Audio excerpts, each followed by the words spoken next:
Sicher wart ihr schon mal im Restaurant einer bekannten schwedischen Möbelhauskette. Fängt mit I an und hört mit Kea auf. Und dort habt ihr dann bestimmt das schwedische Nationalgericht gegessen. Köttbullar, kleine Fleischbällchen serviert mit einer Soße. Es folgt eine kulinarische Weltreise mit Stopp in Schweden.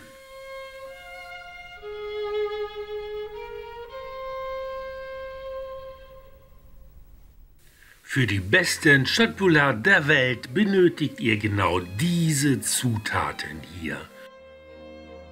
Und für die Soße noch Wein, Zucker, 2 Eier und eine Prise Zimt.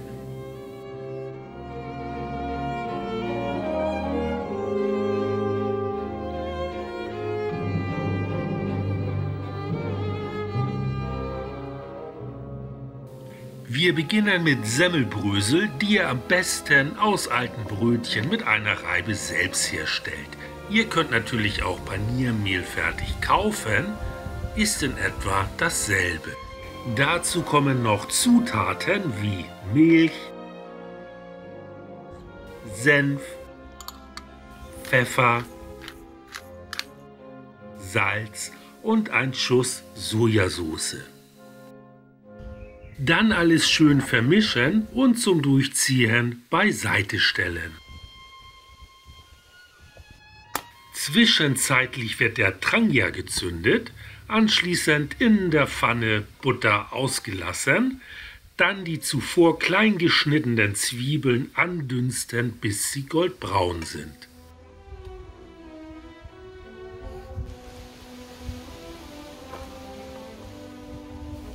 Das dauert einen Moment, genug Zeit, um sich um das Hackfleisch zu kümmern. Traditionell wird Elchfleisch verwendet, in unseren Breitengraden und auch in dem berühmten schwedischen Möbelhaus gibt man sich mit Mischhack aus Schwein und Rind zufrieden.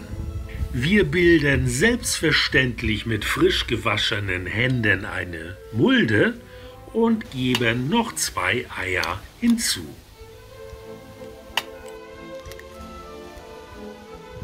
Das zuvor beiseite gestellte Semmelbrösel-Gemisch hat jetzt seinen großen Auftritt und kommt ebenfalls hinzu. Dann wird das Ganze zu Brei geknetet und sieht dann so aus. Stellen wir erstmal beiseite und schauen nach den Zwiebeln. Perfekt! Diese werden ebenfalls dem Hackfleisch beigemengt und nochmals alles sorgfältig durchgeknetet. Dann entsteht genau so ein Fleischteig und daraus werden kleine Kügelchen geformt. Das ist eine sehr meditative Zeit. Das Ergebnis sieht dann so aus. Die kleinen Fleischbällchen werden dann mit guter Butter in der Pfanne gebraten, des Geschmackes wegen Butter. Und damit die Butter beim Braten nicht verbrennt, bitte die Köttbullar bei kleiner Flamme gar ziehen lassen. Das Problematische beim Trangia ist, dass die Flamme sich auf die Mitte der Pfanne konzentriert und der Rand, salopp gesagt, daher kalt bleibt. Deshalb ist es ratsam, mal alles in die Mitte zu schieben.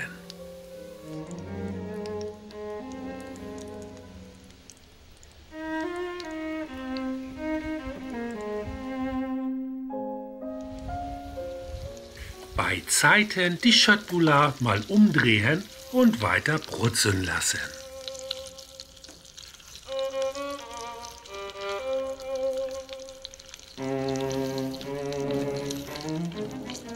Nach gut einer Viertelstunde habe die Köttbullar genügend Röstaromen. Zeit, um sie vom Feuer zu nehmen. Die werden dann erstmal warm gestellt. Denn jetzt kommt noch die Kür. Merke, keine Köttbullar ohne die richtige Soße. Und die wird in der gleichen Pfanne gemacht, in dem die Schöttbüller gebraten wurden. Man nehme ein Glas Wein und ein Esslöffel Zucker.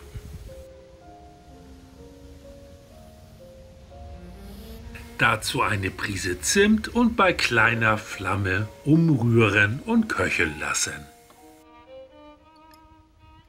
Bei Zeiten Eigelb hinzugeben, vorher aber schön verquirlen, denn dadurch wird die Soße sämig.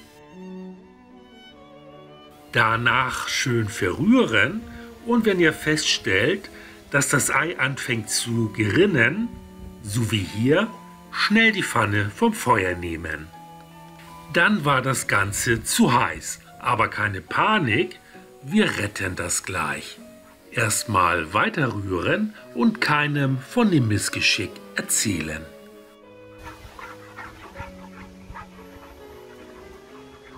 Dann die Soße nochmal auf dem Trangier erwärmen und anschließend durch ein Sieb gießen.